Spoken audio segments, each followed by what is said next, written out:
Hello, and welcome back to another video with a Spiritually Awakened Man channel. This video is titled The Awakening. I didn't know what else to call it. I just thought I'd be straight to the point.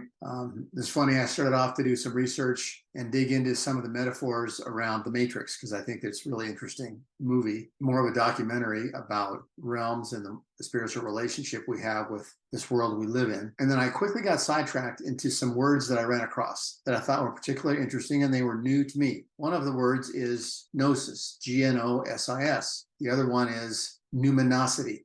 Gnosis basically means that each of us has a divine nature / holiness. And that would be our propensity, is we all have this gnosis. And numinosity refers to the relationship between us and things from an emotional perspective. It's something Carl Jung used when he talked about combining religious and spiritual things in an emotional way. And so he explains that it's about arousing spiritual or religious emotion. So those were two things that I ran across that I thought were particularly interesting enough to lead off this video. Ancient citizens, or not citizens, but ancient civilizations used to have a respect for this. For example, way back centuries ago, there was more respect for the relationship between nature and the civilization's well-being. They spent a lot of time celebrating Earth, Mother Nature. That's where that came from, and those concepts, because they realized that when the Earth was healthy,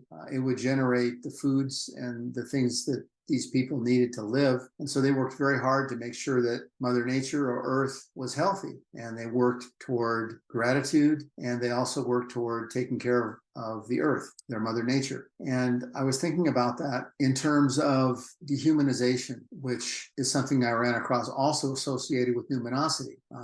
Dehumanization being the opposite of numinosity. And I started thinking about this in terms of these ancient civilizations that they were using as examples. And I remember when I was a kid, we lived out kind of in the rural, it's not super rural, but on the edge of the rural part of northern San Diego County. And we had a guy come by, and we called him the Eggman. I don't think we knew his name. Maybe my mom did, but none of us knew his name. But he came around every week with his little Volkswagen van. And he was old. He was probably 100 years old, this guy.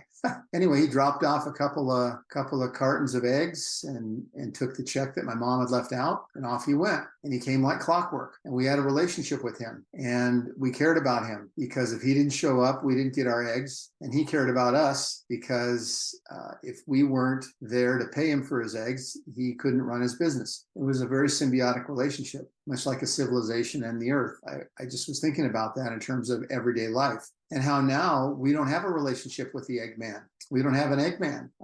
Maybe some rural communities might, but we don't have an Eggman unless you go to a farmer's market on Sunday and there's a farm that brings their goods in, and you might strike up a relationship with those farmers, which is possible too. But in general, we go to the store, we go to a big store usually, and we get our eggs. And if the eggs aren't there, or the eggs that we want aren't there, we don't know who didn't provide them. We don't know what the deal is. And they have no concept of who we are, except for maybe a statistic that's kept regarding who buys their eggs, and maybe linking to where I live in my data or something. Anyway, I was wondering if perhaps that this dehumanization of our numinosity has something to do with the emptiness that we feel when we go looking for something else, something to fill an empty space that we have, and we're not sure how to describe what it is. And it eventually leads us to our spiritual awakening. A Gallup poll that I saw, also when I was doing this research here, says that 41% of adults claim to be spiritually awakened. And I was very surprised with that number. I would like to know what you think that number is more likely to be. I personally believe it's more like 10%, but I think that people maybe don't understand what a true spiritual awakening is, and they think it's something lesser, maybe an awareness of something, or a simple awareness of something, or maybe a born-again experience that they've had, or something like that. I would be interested to know what you think the number should be. Maybe you could just put it into the comment section. But the emptiness part kind of struck me, and I thought, well, I wonder how this aligns back to, people's experience with a spiritual awakening. And I proceeded further, and I found a good list that I happen to really relate to. And it's a 7 stages of spiritual awakening list. There are many lists like this out there, and a lot of them have things in common, but some of them are different. I'd like to go through this one and see how it might relate back to the emptiness that comes from dehumanization and just kind of that aspect of our society. On this list, the first stage is unhappiness, despondency, and feeling lost. The second stage is shifting perspectives. Kind of goes back to something that Wayne Dyer says in one of his books that I've always kind of not forgotten. It's when you change the way you look at things, the things you look at change. Different perspectives, being open-minded, being closed-minded to nothing and open to everything will get you a cleaner understanding of these things. The third stage, seeking answers and the meaning, finding answers and experiencing breakthroughs. That was an exciting time for me. I was starting to connect the dots and putting two and two together, and it started to make sense based on what I was seeing in the world around me. And I was very excited about that. Those were breakthroughs for me because I was uncomfortable with why things just didn't really make sense. And maybe you have too. Maybe you got excited and wanted to tell someone about it, like a friend or a colleague at work, and they kind of looked at you funny.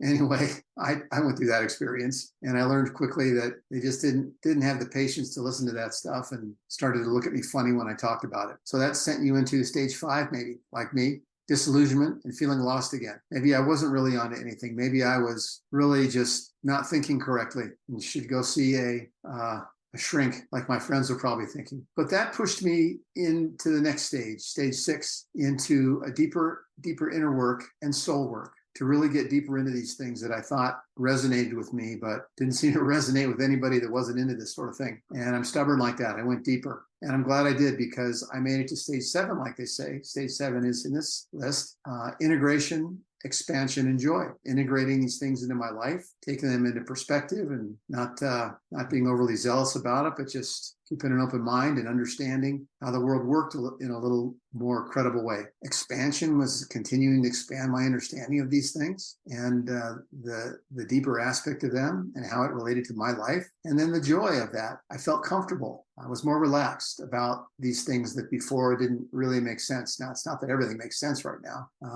And it's not that I have it all, sorted out, because I don't, but I'm more comfortable with knowing I can get there. And I'm getting closer to a better understanding of these things in myself and how I can work with them in my life and also help others, like, creating this channel so I could put these videos out. Anyway, maybe you'll find that interesting.